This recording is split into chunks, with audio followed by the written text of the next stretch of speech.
हरे कृष्णा। सर्वप्रथम दीक्षा गुरु पाद पद्म नित्य लीला प्रविष्ट ओम विष्णुपाद अष्टोत्तरशत श्री श्रीमद शीला भक्ति वेदांत शीला नारायण गोसाई महाराज जी के चरणों में।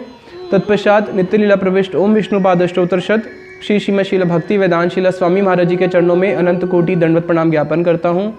आज हम शीला गुरुदेव की कृपा से जिस स्थान पर आए हैं, बरसाना के निकट अष्ट सखी के गाँव में, ये है नोबारी और चौबारी। ये तुंग विद्या सखी का गांव है, नोबारी और चौबारी।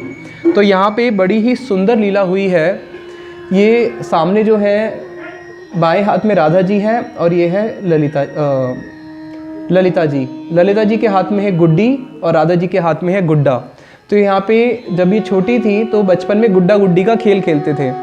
और यह बाकी जितनी भी सारी सखियां हैं, जब गुड्डा गुड्डी की शादी होती है तो कोई गुड्डा गुड्डी के लिए उपहार लेके आ रहा है, कोई गुड्डा गुड्डी के लिए क्या कर रहा है, मंत्र पढ़ रहा है, कोई वाद्य बजा रहा है, कोई कीर्तन कर रहा है, कोई नाच रहा है, कोई चामर डुला रहा है। तो सारी सखियां यहाँ पे गुड्डा गुड्डी का खेल खेलती थी। और पास में ही पीछे है श्यामशिला। अब कृष्ण अगर आएंगे तो इनका खेल भंग हो जाएगा। तो कृष्ण इसके ही पीछे पर्वत के ऊपर एक श्यामशिला है, जहाँ पे बैठ के इस लीला का दर्शन करते थे। तो ललिता जी को थोड़ा सा संदेह हुआ।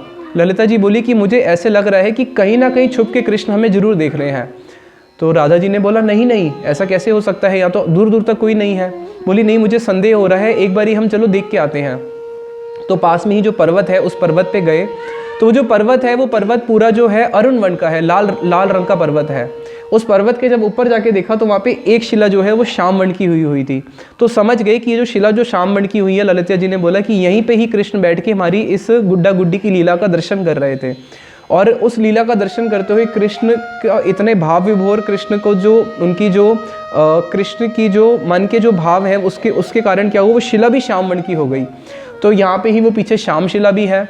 और ये गोपियों की जो यहाँ की जो विशेष सेवा है उसको हम श्रवण करते हैं तुंग विद्या जी की। ये गोपियाँ कैसी हैं, जिनके नेत्रों में, राधा जी के नेत्रों को देख के कृष्ण को मूर्छा आ जाती है। उन्हीं नेत्रों में काजल लगाने की सेवा है इन सखियों की। कृष्ण राधा जी के चरणों की वांछा करते हैं कि उन चरणों पे मैं अपना मस्तक या मैं अपना वक्षस्थल स्पर्श करने की जो वांछा करते हैं, और उसके लिए कृष्ण को कितना अथाह प्रयास करना पड़ता है। उन्हीं चरणों को गोपियाँ क्या करती हैं, उनका संवाहन करती हैं, उन पे आलता लगाती है, उन चरणों को दिन रात उनकी सेवाओं में व्यस्त रहती है। तो ऐसी जो सखियों की जो सेवाएं हैं, तो आज हम श्रवण करेंगे कि किस प्रकार से जो है ये कृष्ण की राधा जी की सेवाएं करती हैं। तुंग विद्या सखी। तो जो तुंग विद्या सखी है, अष्ट सखी में से तुंग विद्या जी की एक विशेष सेवा है कि इनके हाथ में क्या है, वीणा। और ये वीणा बजा के राधा और कृष्ण को संतुष्ट करती हैं। गायन और नृत्य, इनकी सेवा है गायन और नृत्य। इनका अपना राधा कुंड के तट पे एक कुंज है जिसका नाम है अरुण कुंज। अरुण कुंज क्यों? क्योंकि वो जो कुंज है वो पूरा लाल रंग का है। उधर के जितने भी वृक्ष हैं, जो वहाँ की लताएं हैं, यहाँ तक कि वहाँ पे जो पशु पक्षी आदि भी है, वो सब क्या है, लाल वर्ण के हैं। जितनी भी सखियाँ हैं राधा जी की, उन सबके अपने अपने कुंज हैं, जिस कुंजों के अंदर ये राधा कृष्ण की सेवाएं करती हैं। जब युगल सरकार उस वृंदावन की शोभा को देखने के लिए अंदर प्रवेश करते हैं तो क्या करते हैं, वृंदावन में जब विचरण करते हैं तो वहाँ पे जो मयूर है, मयूर को देख के मयूर का अनुकरण करते हुए राधा और कृष्ण दोनों मयूर मयूरनी की तरह नृत्य करते हैं। जब वहाँ पे हंस को देखते हैं तो हंस की जोड़ी को देखने के जैसे ही हंस की जोड़ी देखते हैं तो राधा कृष्ण हंसों का अनुकरण करना शुरू कर देते हैं। जब वहाँ पे मैना का स्वर सुनते हैं तो उस मैना के स्वर के अनुसार राधा कृष्ण भी गाना शुरू करते हैं। जिस और वृंदावन की हवा बह रही है उस और चलना शुरू कर देते हैं।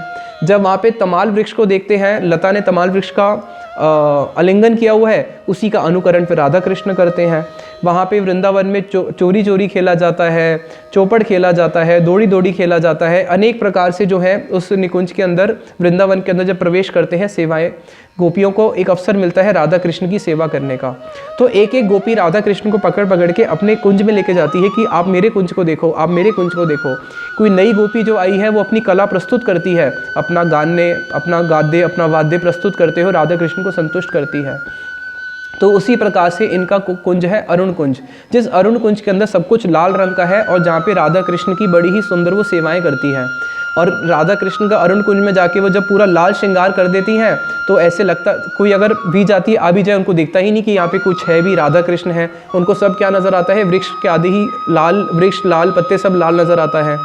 तो उन कुंज के अंदर ही राधा जी क्या करती हैं, लता को बोलती है कि लता कृष्ण को देख के, कि तुम कृष्ण को देख के प्रणाम करो। तो वहाँ की जो लताएं हैं भूमि पे लेट के कृष्ण को प्रणाम करती हैं।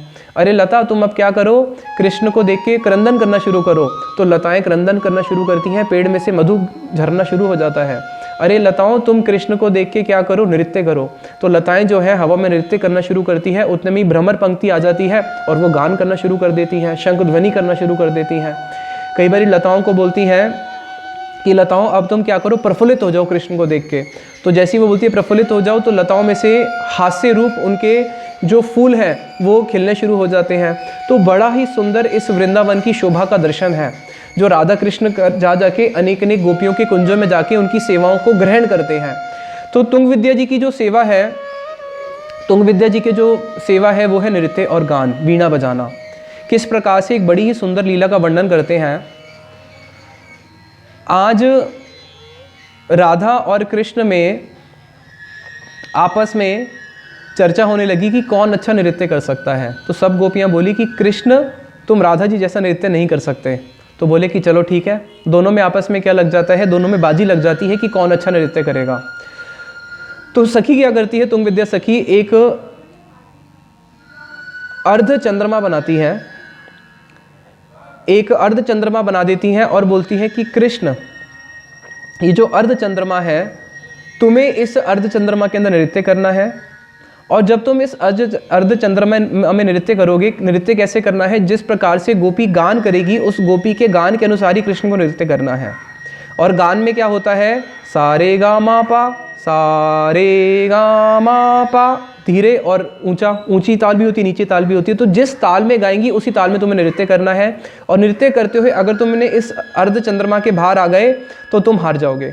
पहले कृष्ण नृत्य करेंगे, फिर राधा जी नृत्य करेंगी।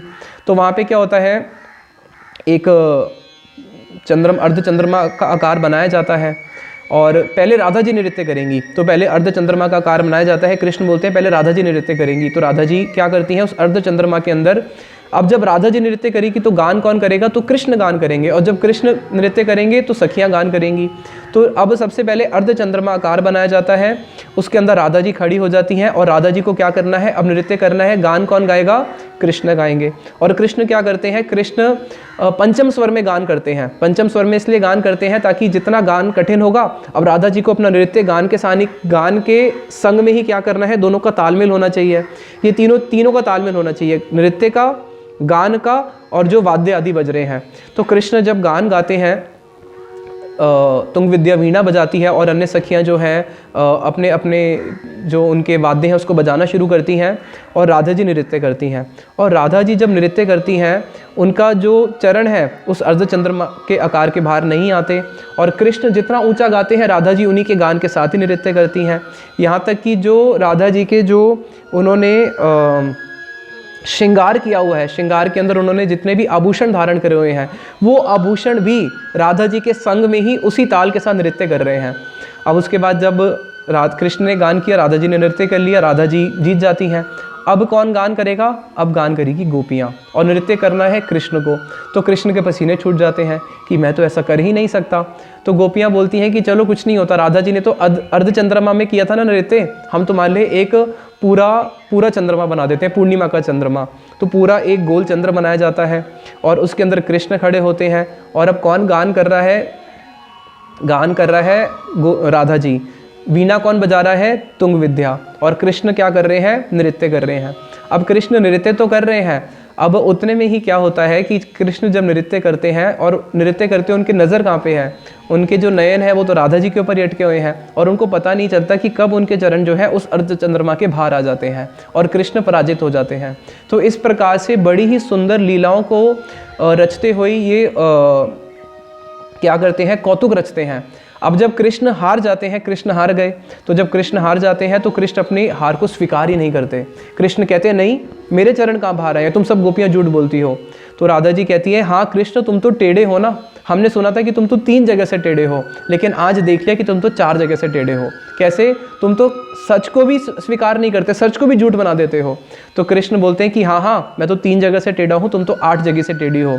तुम्हारे वचन, तुम्हारे केश, तुम्हारा भ्रू, तुम्हारी दृष्टि, तुम्हारा हास्य, तुम्हारा गमन, यहाँ तक कि तुम्हारा अवगठन और तुम्हारा हृदय सभी टेढ़ा है। तो वहाँ पे आपस में दोनों का क्या होता है, वाकयुद्ध होता है, लेकिन कृष्ण पराजित हो ही जाते हैं। तो इस प्रकार से तुंग विद्या देवी जो है क्या करती हैं, राधा जी की बड़ी सुंदर सेवाएं करती हैं।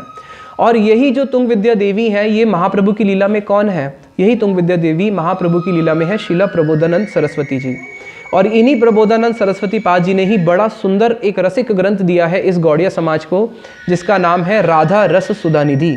ये जो गौड़िया ग्रंथ है राधा रस सुधानिधि, आज अनेक संप्रदाय लोग भी क्या कर रहे हैं, इस रस में प्रवेश करने के लिए इसी ग्रंथ का सहारा लेते हैं। तो इन्होंने ये राधा रस सुधानिधि एक बहुत अमूल्य रत्न दिया है इस गौड़िया संप्रदाय को, जो कि उस निकुंज तक जाने का एक मार्ग है। और एक बहुत सुंदर ग्रंथ, और इन्हीं तुंग विद्या देवी ने जब ये महाप्रभु की लीला में प्रबोधानंद सरस्वती के रूप में आए हैं, जो ग्रंथ दिया है, जो साधक के लिए बहुत महत्वपूर्ण ग्रंथ है, वो है वृंदावन महिमा अमृत। वृंदावन महिमा अमृत के अंदर इन्होंने बड़ा ही सुंदर वृंदावन की महिमा का गान किया है। यद्यपि हमारे पुराने 3 कथाएं इसी चैनल पे है वृंदावन महिमा अमृत की, उसको आप सुन सकते हैं। और उसको सुनने के बाद कोई भी ऐसा व्यक्ति नहीं होगा जो अपने आप को रोक सके वृंदावन जाने से। और वहाँ पे जो उन्होंने साधकों के लिए बड़ा ही एक सचेत किया है साधक को, क्या कह रहे हैं कि देख मेरे प्यारे मन, जब तू वृंदावन में आएगा, वृंदावन में आने के बाद किसी में दोष मत देखियो, क्योंकि जिसने वृंदावन धाम का आश्रय ले लिया है, चाहे वो चोर क्यों ना हो, जो वृंदावन में रह के चोरी भी कर रहा है, मैं क्या करता हूँ, मैं उस चोर को भी प्रणाम करता हूँ।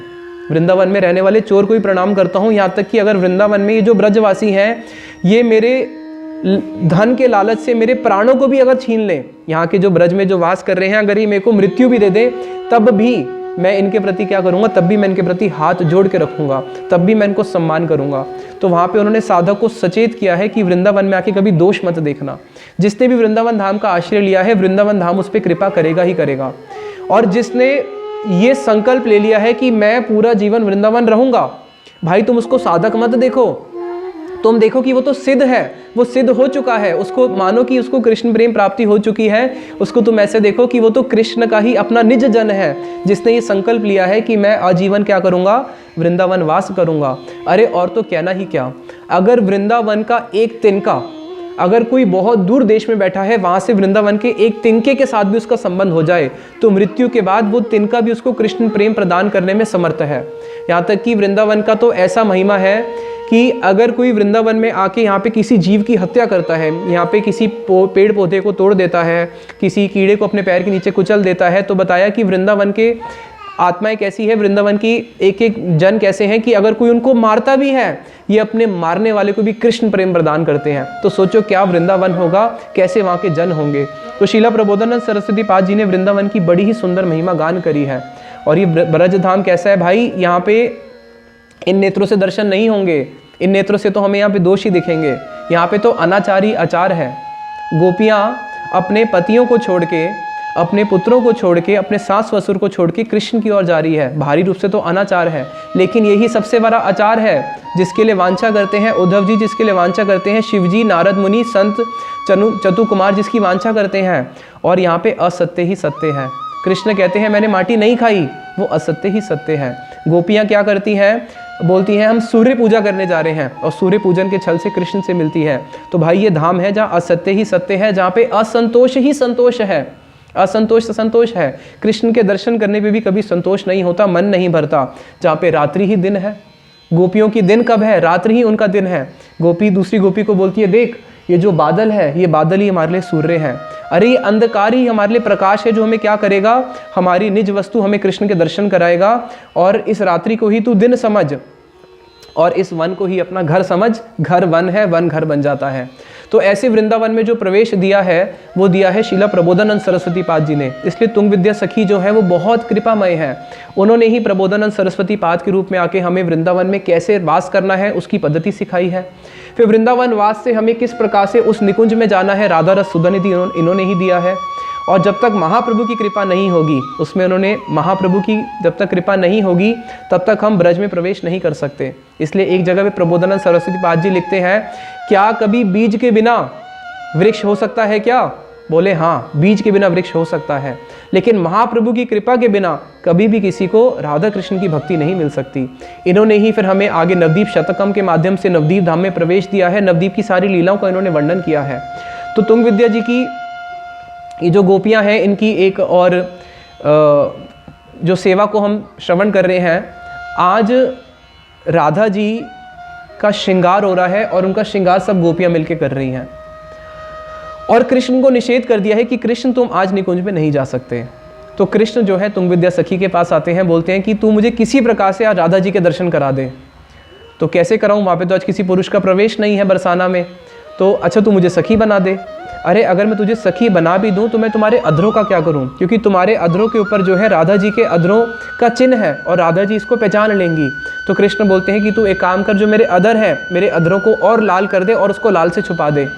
अरे कृष्ण, अगर मैं तेरे अधरों को और लाल करके छुपा भी दूं तब मुझे भय लगता है। किस चीज़ का भय?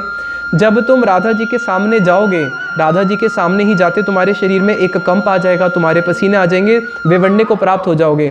उस समय जब तुम्हारे जैसे ही अधर सूखेंगे, सूखते ही क्या होगा, वो जो रंग मैंने किया है वो हट जाएगा और राधा जी पहचान लेगी कि तुम तो कृष्ण हो।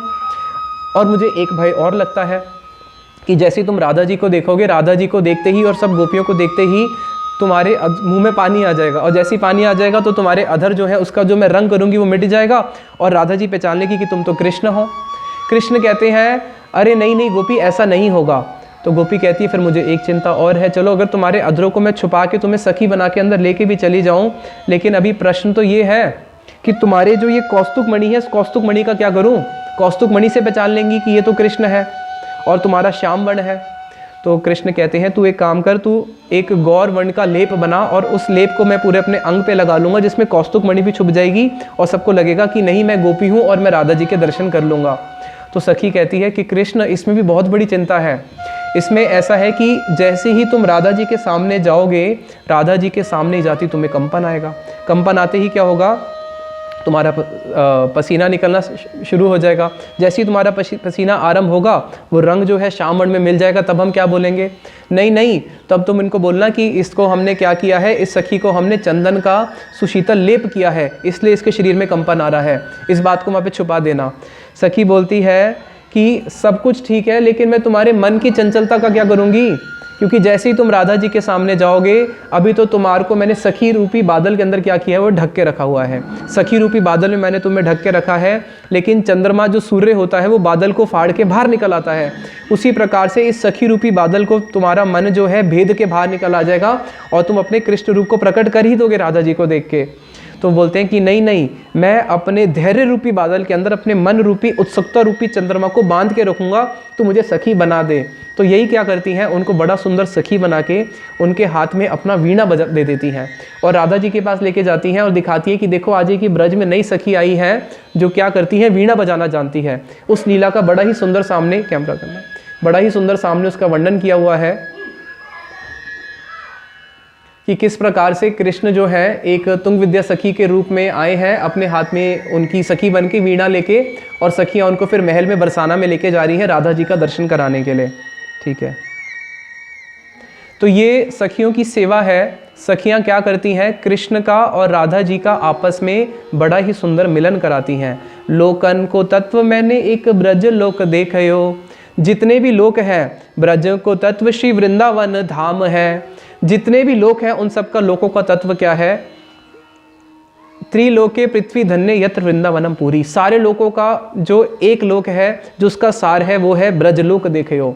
ब्रजहु को तत्व श्री वृंदावन धाम है। ब्रज का तत्व क्या है, श्री वृंदावन धाम। वृंदावन धाम का अर्थ है पूरा 84 कोस, वृंदावन, बरसाना, नंदगांव सब। वृंदावन तत्व नित्य रहे जहाँ साधु जन, साधुन को तत्व गोपी ग्वालिन को नाम है। वृंदावन तत्व क्या है, वृंदावन तत्व वो है जहाँ पे सारे साधुओं का वास है। जेई खाने वैष्णवगण से स्थान है वृंदावन। जहाँ वैष्णव है वही वृंदावन है, अगर वैष्णव नहीं है तो वृंदावन आके भी हम लोग वृंदावन में नहीं हैं। और साधुन को तत्व गोपिन गवालिन को नाम है। और साधुओं का तत्व क्या है भाई, साधु तो वो है जिसने रटना लगाई श्री राधा नाम की, जो हमेशा राधा राधा नाम लेता है। ग्वालिन को तत्व गैया चराने को काम है। और ग्वालिन का तत्व क्या है, ग्वालिनी जो है जो गैया चराती है। कामहु को तत्व भैया काम जी कृष्ण, काम जित कृष्ण भयो। और काम का भी मूल काम कौन है, जिसने काम को भी जीत लिया, वो है कृष्ण। कृष्ण हो को तत्व श्री राधा जी को नाम है, और कृष्ण का तत्व कौन है? श्री राधा जी का नाम। तो सारे तत्वों का तत्व जो है ब्रज, ब्रज का तत्व है जो वृंदावन, वृंदावन का तत्व साधु वास है, साधु का वास उनका भजन है, और ग्वालिनी को नाम है, ग्वालिनी को तत्व गैया चरानी को काम है, और गैया चरानी के जो काम है, कामों का भी काम नित श्री कृष्ण है, और कृष्ण के भी जो मूल है वो कौन है? कृष्ण हो को तत्व राधा जी को नाम है। कृष्ण का भी जो तत्व है वो क्या है? वो श्रीमती राधा रानी का नाम है। तो जब तक हमें राधा जी की कृपा नहीं मिलेगी, राधा जी की कृपा जब तक हमें नहीं मिलेगी तब तक ब्रज में प्रवेश नहीं मिल सकता। और ये राधा जी की जो सारी अष्ट सखियाँ हैं, एक जैसे व्यक्ति भिक्षुक होता है, भिक्षुक क्या होता है? भिखारी होता है। तो हम ब्रज में क्या बन के आए हैं? हम ब्रज में कोई दाता बन के नहीं आए, हम ब्रज में एक भिक्षुक बन के आए हैं। इन सारे स्थानों में जाके भिक्षा मांगते हैं। क्या भिक्षा मांगते हैं? प्रेम की भिक्षा मांगते हैं, जिसको हमारे चैतन्य महाप्रभु बोलते हैं, प्रेम धन बिना व्यर्थ दरिद्र जीवन, दास करी वेतन मोरे देह प्रेम धन। प्रेम धन बिना व्यर्थ दरिद्र जीवन। जब तक हमारे पास ये ब्रज का प्रेम नहीं है, हमारा जो जीवन है वो व्यर्थ है, हम लोग निर्धन है, गरीब हैं। इसलिए क्या करते हैं? प्रार्थना करते हैं। क्या प्रार्थना करते हैं? दास करी, हे आप मुझे अपना दास कर लो। अगर आप मुझे अपना दास करोगे कुछ तो वेतन बनेगा ना। मुझे वेतन में क्या देना? वेतन मोरे दे प्रेम धन, मुझे प्रेम धन ही वेतन में देना। तो इन सारे स्थानों में जाके हम क्या प्रार्थना करते हैं कि हम आपका दास बन जाएं और हमें क्या मिले? ये प्रेम धन मिल जाए। यही हमारी प्रार्थना है। इसी प्रार्थना के साथ यहाँ पे वाणी को विश्राम देते हैं। तुंग विद्या सखी की जय, शीला प्रबोधानंद सरस्वती पाद की जय, नुबारी चौबारी की जय, निताई गौर प्रेमानंदे हरि हरि बोल।